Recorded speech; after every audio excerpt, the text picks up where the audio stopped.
All right, so what's going on, y'all? When you make a commitment, you're all in and you stick with it. I'm old school, and that's the way I was raised, and that's what I truly believe in.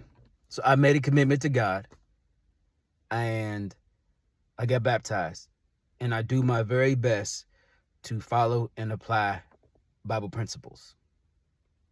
So here's my dilemma. I have a past. I have a special skill set, special training, whatever you want to call it.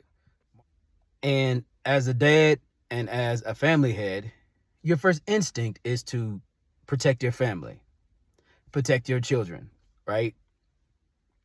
So when I was younger, you have to stand your ground and you handle situations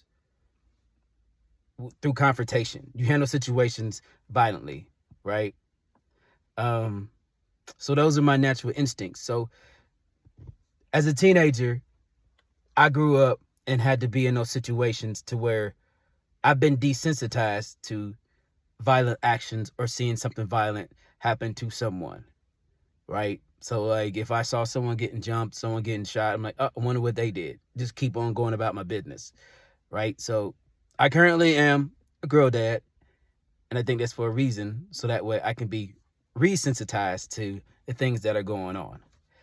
Okay, so with that being said, there's this little boy at school who says mean things to my daughter. Basically, it's a form of bullying, right? Constantly saying mean things to her.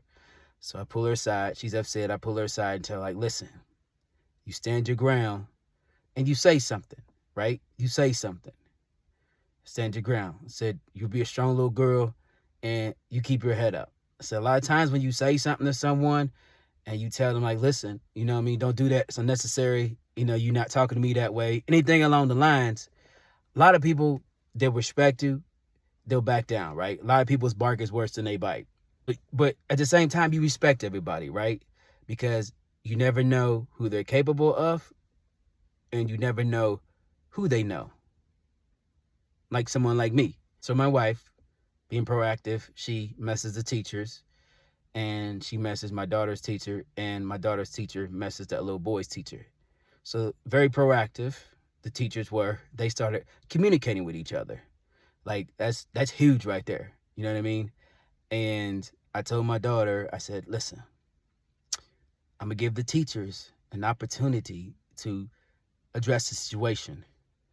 I said, but if they don't, woo, if they don't, so too, I want to resensitize myself. I want to raise my children not to handle things violently.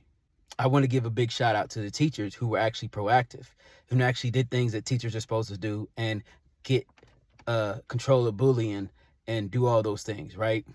And I think things have changed so much in these generations, right? So again, before I left for work today, I left my daughter a note, basically letting her know, be a strong little girl, keep her head up, stand your ground, but also speak up. But also, this is your chance and your opportunity to set an example for other little girls going through the same thing. All right. So what I learned from all this is that you got to stay committed and that there are other avenues to solve an issue. There are other resources that can be utilized to solve an issue. So the resources in this case is the teachers, allowing the teachers to get a handle on the situation. Okay, so I don't pretend I know everything, but I do a lot of research, and that is extremely important. And all the things that I've been through, I've learned a lot. So anybody out there, if you're, any kids out there or any adults for that matter, if you're going through something, handle things like a boss. So the way bosses handle things is they play chess, not checkers.